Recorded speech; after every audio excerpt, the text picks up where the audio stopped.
Hello viewers, welcome to my channel Rakshan's home. இன்றைக்கி பார்க்க போகிற ரெசிபி என்னென்னு பார்த்தீங்கன்னா தக்காளி மிளகு ரசம். அது எப்படி கொஞ்சம் டேஸ்டியாக வைக்கிறதுன்னு சொல்லிட்டு இந்த வீடியோவில் நம்ம பார்க்க போகிறோம்.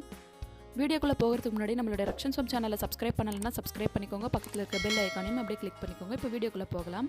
ரசம் செய்வதற்கு ஒரு அரை எலுமிச்சப்பழம் அளவுக்கு புளி எடுத்து ஊற வச்சு அதனுடைய பல்ப்பு மட்டும் கரைச்சி எடுத்து வச்சுருக்கேன். இப்போது ஒரு மிக்சிங் பவுல் எடுத்துக்கோங்க. அதில் ஒரு 2 பழுத்த தக்காளியாக எடுத்துக்கோங்க கட் பண்ணி. அது கூடவே கொஞ்சமாக கொத்தமல்லி சேர்த்துக்கோங்க. அது கூடவே கொஞ்சமாக கருவேப்பிலை சேர்த்துட்டு நல்லா கையாலே இது நல்லா மசிச்சு விட்டுடுங்க. அப்படி கையால் மசிச்சு விட முடியல அப்படின்னா நீங்கள் மிக்சியில் கூட ஒரு ஓட்டு ஓட்டி எடுத்துக்கலாம். நீங்கள் இப்போது கையிலே பிசைஞ்சு எடுத்துருக்கேன். இது கூடவே நம்ம கரைச்சி எடுத்து வச்சுருக்க அந்த புளி சாறு கூட இந்த கலவையை சேர்த்துட்டு நல்லா மிக்ஸ் பண்ணி விட்டுடுங்க. அது கூடவே தேவையான அளவு மஞ்சத்தூள் சேர்த்துடுங்க. சேர்த்துட்டு அதையும் நல்லா மிக்ஸ் பண்ணி விட்டுடுங்க. பெருங்காயத்தூள் கொஞ்சமாக சேர்த்துக்கோங்க. அது கூடவே இந்த டிஷ்ஷுக்கு தேவையான அளவு தண்ணி சேர்த்துக்கோங்க. இப்போ தண்ணி எதுவுமே நம்ம மிக்ஸ் பண்ணலை. இப்போ புளியோடைய அளவு எந்த அளவு எடுத்துருக்கோமோ அதே அளவுக்கு நீங்கள் தண்ணியை சேர்த்துருங்க. அப்போ தான் புளிப்பு கொஞ்சம் மேனேஜ் பண்ண முடியும். நம்ம இல்லைனா அதிகமாக புளிப்பு சுவையாக இருக்கும். ஏன்னா தக்காளி சேர்க்கறதுனால. கூடவே உப்பு சேர்த்துக்கோங்க. இப்போ நம்ம இதுக்கு மசாலா ப்ரிப்பேர் பண்ண போகிறோம். அதுக்கு 2 ஸ்பூன் மிளகு எடுத்துக்கோங்க.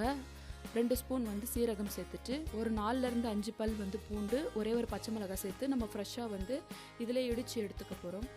அப்படி இல்லை அப்படின்னு சொன்னிங்கன்னா உங்களுக்கு மிக்ஸி ஜாரில் கூட நீங்கள் போட்டு இதை ஒரு ஓட்டி எடுத்துக்கலாம். இப்போது நம்ம கையிலே ஃப்ரெஷ்ஷாக அரைச்சி எடுத்துருக்கோம்.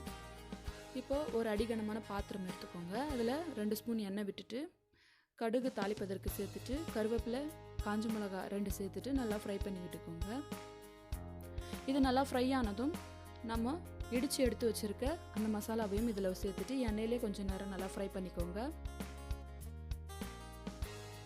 இது ஓரளவுக்கு ஃப்ரை ஆனால் போதும். இப்போ நம்ம எடுத்து வச்சுருக்க புளி கரைச்சலை சேர்த்துடலாம். அதுக்கு முன்னாடி கொஞ்சம் லைட்டாக பெருங்காயத்தூள் இதில் சேர்த்துருங்க. இந்த ரசம் பார்த்தீங்கன்னா உங்களுக்கு இரும்பல், காய்ச்சல் இந்த மாதிரி ஏதாச்சும் இருந்துச்சுன்னா அந்த டைம் நீங்கள் வச்சு குடிச்சிங்கன்னா உங்களுக்கு கொஞ்சம் ரொம்ப ரிலீஃபாகவே இருக்கும். கண்டிப்பாக இந்த ரெசிபி நீங்கள் ட்ரை பண்ணி பாருங்கள். இப்போ நம்ம கரைச்சி எடுத்து வச்சுருக்க அந்த கரைசலையும் உள்ளே சேர்த்துடலாம். உள்ளே சேர்த்துட்டு நல்லா மிக்ஸ் பண்ணி விட்டுடுங்க. மிக்ஸ் பண்ணதும் இது கொஞ்சம் நல்லா மீடியம் ஃப்ளேமில் வச்சு நீங்கள் குக் பண்ணிக்கோங்க. இது மீடியம் ஃப்ளேமில் தான் இருக்கணும். மீடியம் ஃப்ளேமில் அது கொதிக்கிற அளவுக்கு அந்த ஸ்டேஜுக்கு போகக்கூடாது. நல்லா அந்த நுரக்கட்டும்னு சொல்லுவாங்க. அந்த ஸ்டேஜில் வந்ததும் நீங்கள் ஸ்டவ் ஆஃப் பண்ணிவிடுங்க. இப்போ பாருங்கள், எல்லா பக்கமும் நுர கட்டிக்கிட்டு வருது.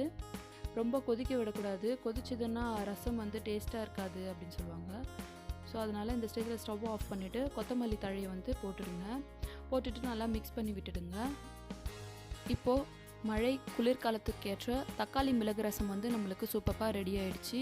கண்டிப்பாக இந்த ரெசிபி உங்களுக்கு பிடிச்சிருக்கும்னு நினைக்கிறேன். பிடிச்சிருந்துச்சுன்னா உங்கள் ஃப்ரெண்ட்ஸ் அண்ட் ஃபேமிலிக்கு ஷேர் பண்ணுங்கள், லைக் பண்ணுங்கள். மறக்காமல் நம்மளுடைய ரக்ஷன்ஸ் ஹோம் சேனலை சப்ஸ்கிரைப் பண்ணிக்கோங்க. இதே போல் ஹெல்த்து சம்மந்தமான நிறைய வீடியோஸும் ரெசிபிஸும் உங்களுக்காக காத்துக்கிட்டு இருக்கு. தேங்க்ஸ் ஃபார் வாட்சிங்.